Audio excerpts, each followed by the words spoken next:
Good morning, friends. Today we are going to discuss and learn simple past tense એટલે કે સાદો ભૂતકાળ. સૌપ્રથમ આપણે તેનો ઉપયોગ જાણીશું. તો ઉપયોગમાં લખ્યું છે કે નજીકના ભૂતકાળમાં કે પછી વર્ષો પહેલા બનેલી ઘટના દર્શાવવા સાદો ભૂતકાળ વપરાય છે. હવે નજીકના ભૂતકાળમાં એટલે કે ગઈકાલે કાં તો અઠવાડિયા પહેલા બની હોય કે પછી વર્ષો પહેલા બનેલી ઘટના ટૂંકમાં જે થઈ ગયું છે એ દર્શાવવા માટે સાદો ભૂતકાળ વપરાય છે તેમ યાદ રાખવું.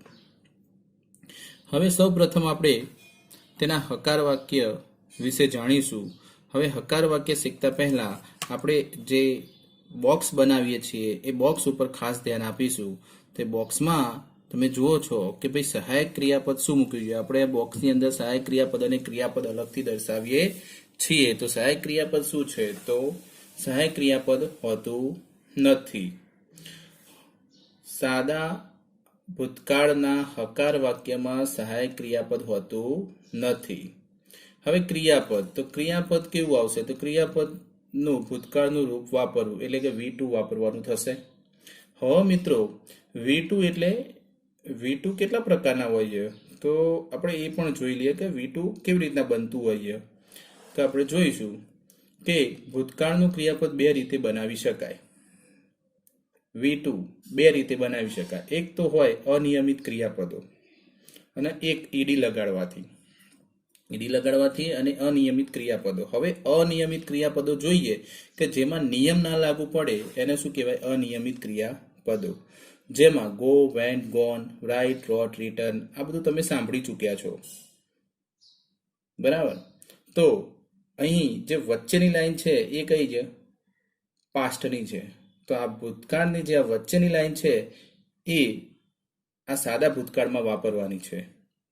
તો મિત્રો અહીં કોઈ નિયમ નથી. તો અહીં શું આવી રીતના તૈયાર જ કરવાનું રહેશે કે જે હું તમને એક PDF દ્વારા પણ મોકલી આપીશ કે ગો, વેન્ટ, ગોન, રાઇટ, રોટ, રિટર્ન. 9મા ધોરણની અંદર કોઈ ટીચર કે સર હશે જો એનું ટ્યુશન હશે તો તમને એણે પણ તમને પ્રોવાઈડ કર્યું હશે આ જે વર્ક ફોર્મનું જે લિસ્ટ હોય છે એ. તો મિત્રો હું પણ તમને એમ કે PDF દ્વારા સેન્ડ કરી દઈશ. હવે મિત્રો બાબત એ રહી કે ચલો આ તો તૈયાર, આ જો તમે તૈયાર નહીં કરો તો તમને એ ખબર નહીં પડે કે ભાઈ આની પાસે આ અનિયમિત ક્રિયાપદ છે તો એનું ભાઈ ગોનું વેન્ટ થશે. જો તમે આ તૈયાર નહીં કર્યું હોય તો પ્રોબ્લેમ શું થશે કે તમે ગોનો વેન્ટ નહીં કરો, ગોનું શું, ગોની પાછળ શું લગાડી દેશો? ઈડી લગાડી દેશો. તો અહીંયા આગળ ક્રિયાપદ ખોટું પડવાની સંભાવના રહેશે.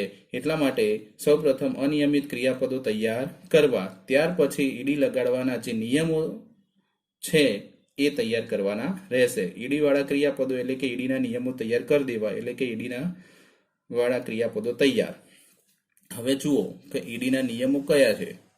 તો આની અંદર દેખાશે કે ભાઈ ઈડીના નિયમો કયા. તો સૌપ્રથમ પહેલો રૂલ્સ કે જે ક્રિયાપદની પાછળ ઈ આપેલ હોય તો ફક્ત ડી લગાડવો. ધારો કે ડાન્સ, DANCE, તો ઈ આપ્યો છે તો શું લગાડ્યો? ફક્ત ડી જ લગાડ્યો. ઓબ્ઝર્વ, ઈ આપ્યો છે તો ફક્ત ડી લગાડ્યો. તો આ ખ્યાલ આવી ગયો. સેકન્ડ, જે ક્રિયાપદની પાછળ વ્યંજન પ્લસ વાય આપેલો હોય તો વાયને દૂર કરી IED લગાડવું. વ્યંજન પ્લસ વાય આપેલો હોય તો જ વાયને દૂર કરી IED લગાડવું. હવે આ ચોથો નિયમ પહેલા ભણી લઈશું, ત્રીજો ભણ્યા પહેલા. તો એક જ સ્વર આપેલ હોય તો પાછળનું વ્યંજન બેવડાવી ઈડી લગાડવું. એક જ સ્વર, જ્યારે કે ક્રિયાપદની અંદર એક જ સ્વર આપ્યો ત્યારે કે સ્ટોપ, તો ઓ એક જ સ્વર છે તો અહીંયા પાછળનું જે વ્યંજન છે એ બેવડાઈ જશે એટલે કે બે વખત લખાશે અને પછી ઈડી લગાડવું. હવે આ જે પહેલો, બીજો અને ચોથો જે નિયમ છે એના સિવાયનું કોઈ નિયમ, એ ત્રણ સિવાય કોઈ પણ નિયમ લાગુ ન પડતો હોય તો ઉપરના નિયમોનો ઉપયોગ ન થાય. એટલે કે આ ત્રણેય નિયમોનો ઉપયોગ ના થાય તો ફક્ત ઈડી લગાડવું. તો મિત્રો મેં પહેલા પણ તમને કહ્યું, હજી પણ કહું છું કે અનિયમિત ક્રિયાપદો પહેલા તૈયાર કરજો, પછી આ ઈડી લગાડવાના નિયમો ધ્યાનમાં લેવાના છે. તો એમાં ફાયદો એ થશે કે જે અનિયમિત ક્રિયાપદો છે એ ખબર હશે એટલે એની પાછળ તમે ઈડી લગાડશો નહીં. હવે મિત્રો આપણે આગળ એની ફોર્મ્યુલા જોઈશું હકાર વાક્યની. તો સૌપ્રથમ આપણે હકાર વાક્યની અંદર જ હતા, આ હકાર વાક્યમાં જ છીએ. જુઓ મિત્રો, બતાવી દો, આ હકાર વાક્ય લખેલું છે. તો હકાર વાક્યની અંદર આ ટેબલ તો દર્શાવી દીધું, જેમાં સહાયક ક્રિયાપદ અને ક્રિયાપદ હોય છે. તો હવે તેની આપણે ફોર્મ્યુલા જોઈશું. તો હવે જુઓ એની ફોર્મ્યુલા. તો આ શું છે એની ફોર્મ્યુલા? તો સૌથી પહેલા શું આવશે? સબ્જેક્ટ. પછી શું આવતું હોય છે જનરલ ફોર્મ્યુલામાં? Helping verb. પરંતુ અહીંયા હેલ્પિંગ વર્બ છે જ નહીં. શું આપણે ચોકડી મારેલી છે, તો હેલ્પિંગ વર્બ દર્શાવવા નથી. સીધું ક્રિયાપદ લેવાનું છે V2 અને પછી ઓબ્જેક્ટ ને પછી અધર વર્ડ. તો હવે એના એક્ઝામ્પલ પણ જોઈ લઈએ. જુઓ હવે example. He wrote a letter. જો રાઇટ નું રોટ કરી દીધું. અહીંયા આઈ પ્લેડ ક્રિકેટ, સીધું ઈડી લગાડી દીધું. હવે અહીંયા જુઓ વર્બ હેલ્પિંગ વર્બ મૂકેલું નથી, કારણ કે આપણા નિયમમાં નથી. હવે જુઓ નકાર અને પ્રશ્નાર્થ વાક્ય. જો આ સમજાઈ ગયું હોય તો હવે નકાર અને પ્રશ્નાર્થ વાક્ય ઉપર જઈએ. તો નકાર અને પ્રશ્નાર્થ વાક્યની અંદર સહાયક ક્રિયાપદની જરૂર પડશે જ, કારણ કે ઉપર હકાર વાક્યમાં સહાયક ક્રિયાપદ નહોતું, પરંતુ નકાર અને પ્રશ્નાર્થ વાક્યમાં તો સહાયક ક્રિયાપદ જોશે, કારણ કે નોટનું સ્થાન હંમેશા ક્યાં હોય છે? હેલ્પિંગ વર્બ પછી જ હોય છે, એટલે કે સહાયક ક્રિયાપદ પછી જ હોય છે. એટલા માટે સહાયક ક્રિયાપદ જરૂરી છે નોટ મૂકવા માટે.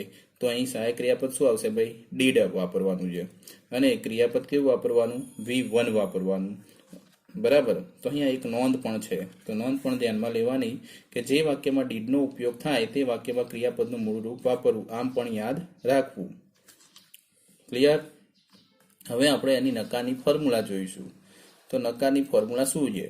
તો સબ્જેક્ટ આવશે, પછી શું મૂકીશું? હેલ્પિંગ વર્બ, એટલે કે ડીડ મૂકીશું. જે આપણે ઉપર જે હતું જે સહાયક ક્રિયાપદ ડીડ મૂકીશું. પછી નોટ આવશે, પછી સહાયક ક્રિયાપદ કેવું દર્શાવ્યું? V1. તો V1 મૂકી, પછી ઓબ્જેક્ટ ને અધર વર્ડ. તો હવે જો પેલું વાક્ય હતું હી રોટ અ લેટર, તો he did not write a letter. તો ઓરિજિનલ થઈ ગયું. ડીડ લાગ્યું એટલે I did not play cricket. અહીંયા ડીડ લાગ્યું એટલે પ્લેડનું પ્લે થઈ ગયું. તો મિત્રો આ પણ ખ્યાલ આવી ગયો. હવે આગળ આપણે પ્રશ્નાર્થ વાક્ય જોઈશું. પ્રશ્નાર્થ વાક્યમાં શું હશે? હેલ્પિંગ વર્બ ખાલી આગળ મૂકેલું હશે. તો ડીડ ક્યાં આવશે? આગળ, પછી સબ્જેક્ટ, પછી V1, ઓબ્જેક્ટ ને અધર વર્ડ. સેમ એજ આમાં પણ ડીડ હોય તો V1 જ ક્રિયાપદ આવશે. એટલે did he right a letter. Right થઈ ગયું. Did you play cricket. હવે આઈ નું યુ થઈ ગયું. એ તો તમને બધાને ખ્યાલ છે કે હું હકારમાંથી પ્રશ્નાર્થ વાક્યમાં અને પ્રશ્નાર્થ વાક્યમાંથી હકારમાં જઈએ ત્યારે આઈ અને વી આપ્યું હોય તો એનું યુ થઈ જાય, અને યુ આપ્યું હોય તો એનું આઈ કાં તો વી થાય. તો એ તો મિત્રો મેં તમને આગળ સમજાવેલું છે. તો મિત્રો તમને આ ખ્યાલ આવી ગયો હોય તો આપણે હવે આગળ કીવર્ડ ઉપર જઈશું. તો મિત્રો આ જોઈ શકો છો અહીં કીવર્ડ. તો અહીં લાસ્ટને લગતા બધા જ, last day, last Sunday, last month, last year, બરાબર, લાસ્ટ નાઇટ, એમ બધા જ અહીં આવશે. પછી યસ્ટરડે એટલે કે ગઈકાલે, અગો એટલે થોડા વર્ષો પહેલા એમ થાય. પછી વન્સ અપોન અ ટાઈમ એટલે પણ થોડા વર્ષો પહેલા, ઘણા વર્ષો પહેલા. પછી વેન, બિફોર અને આફ્ટર. વેન એટલે જ્યારે ત્યારે, બિફોર એટલે પહેલા, અને આફ્ટર એટલે પછી. અહીં મિત્રો હું તમને આ વેન, બિફોર, આફ્ટર વિશે અહીં સમજાવવાનો નથી, કારણ કે અહીં આ વેન, બિફોર, આફ્ટર વાળા જે એક્ઝામ્પલ છે એ બે ટેન્સને ભેગા કરીને, એમ કે બે ટેન્સના વાક્યોને ભેગા કરીને એમ કે જે એક વાક્ય બનાવવાનું છે. તો એના માટે હવે આ જે બીજો ટેન્સ કયો જોડાય છે આની સાથે? તો પૂર્ણ ભૂતકાળ જોડાય છે. તો હવે પૂર્ણ ભૂતકાળ જ્યારે ચાલશે એની અંદર એમ કે આના એક્ઝામ્પલ દર્શાવેલા હશે. ત્યાં સુધી આપણે આ last, yesterday, ago, once upon ટાઈમના એક્ઝામ્પલ જોઈશું. તો હવે એક્ઝામ્પલ્સ. તો એક્ઝામ્પલમાં ખાસ જોઈ લેવાનું કે જુઓ, એક પણ એક્ઝામ્પલ, જો બધા જ હકાર વાક્યના એક્ઝામ્પલ છે તો એક પણ એક્ઝામ્પલમાં મેં સહાયક ક્રિયાપદ મૂક્યું નથી. દરેકમાં જો ક્રિયાપદ જ મૂકેલું છે, એ પણ કેવું? V2, વિઝિટેડ, મેડ, શો, પછી રોટ, અહીંયા આગળ છે લીવડ. જો ફર્સ્ટ એક્ઝામ્પલ જો, વી visited the Taj Mahal last Sunday. અમે ગયા સન્ડે એ તાજમહેલની મુલાકાત લીધી હતી. ક્લિયર? પછી સેકન્ડ, સી મેડ અ પાણીપુરી યસ્ટરડે. તેણીએ ગઈકાલે પાણીપુરી બનાવી હતી. આઈ સો એન એક્સિડન્ટ યસ્ટરડે. મેં ગઈકાલે એક એક્સિડન્ટ જોયો હતો. વાલ્મીકી રોટ ધ રામાયણ. વાલ્મીકીએ રામાયણ લખી હતી. મિત્રો ખ્યાલ આવે છે? સીધું V2 મૂક્યું છે. પછી જો વન્સ અપોન અ ટાઈમ એટલે ઘણા વર્ષો પહેલા અ પૂર બ્રાહ્મીણ એટલે કે એક ગરીબ બ્રાહ્મણ lived in the Rampur village કે એક ગરીબ બ્રાહ્મણ રામપુર ગામમાં રહેતો હતો. તો મિત્રો જે થઈ ગયું છે એ જ એમ કે ભૂતકાળમાં આપણે દર્શાવવાનું છે. એ પણ સિમ્પલ જ છે. સહાયક ક્રિયાપદ મૂકવાનું નથી હકાર વાક્યમાં, સીધું V2 જ વાપરવાનું છે. અને નકાર અને પ્રશ્નાર્થમાં શું કરીએ છીએ? ફક્ત સહાયક ક્રિયાપદ દીઠ લઈએ છીએ, કારણ કે સહાયક ક્રિયાપદની જરૂર પડશે વાક્યને નકાર કે પ્રશ્નાર્થ બનાવવું હશે તો. હવે મિત્રો જો તમે આગળનો કાળ યાદ કરશો તો આગળના કાળમાં પણ એવું જ હતું કે સાદા વર્તમાન કાળની અંદર કે જેમાં પણ હકાર વાક્યમાં સહાયક ક્રિયાપદ આવતા ન હતા, જેમાં હકાર વાક્યમાં સહાયક ક્રિયાપદ નહોતું અને ક્રિયાપદ એસ કે ઈએસ વાળું હતું, એસ વગરનું હતું અને એસ ઈએસ કે આઈએસ વાળું પણ હતું. તો અહીં પણ સેમ એઝ અહીંયા V2 વાપર્યું સાદા ભૂતકાળની અંદર. હવે મિત્રો જોશો કે એની અંદર પણ હકાર વાક્યમાં સહાયક ક્રિયાપદ નહોતું, તેમાં ડુ ડઝ વાપરતા હતા, તો અહીંયા કયું વાપર્યું? ડીડ વાપર્યું. તો હવે આમ ત્રણેયનું યાદ રાખવાનું કે જે વાક્યમાં ડુ ડઝ અને ડીડનો ઉપયોગ થાય એ વાક્યનું ક્રિયાપદ હંમેશા કેવું આવશે? V1 વપરાશે એ વાક્યમાં. તો મિત્રો તમને એમ કે સાદો અને એક બાબત એ પણ કહી દઉં કે આ જો કાળ 10 કાળ છે, આપણે 10 શીખવાના છે, તે 10 કાળમાં જો સૌથી અઘરા કાળ હોય ને તો સાદો વર્તમાન કાળ અને સાદો ભૂતકાળ. બાકી બધા તો સિમ્પલ જ છે, કારણ કે અહીં ક્રિયાપદ અને એક સહાયક ક્રિયાપદોમાં પણ ચેન્જીસ આવે છે જ્યારે હકાર નકાર હોય છે, અને ક્રિયાપદોમાં પણ ચેન્જીસ આવતો હોય છે. એટલા માટે સૌથી જો એમ કે હાર્ડ લાગતા હોય તો આ બે જ કાળ છે. આ બે કાળ ઉપર ખાસ ધ્યાન આપવું. અને આ જ કાળમાં લગભગ મોસ્ટલી બધા ભૂલો કરતા હોય છે.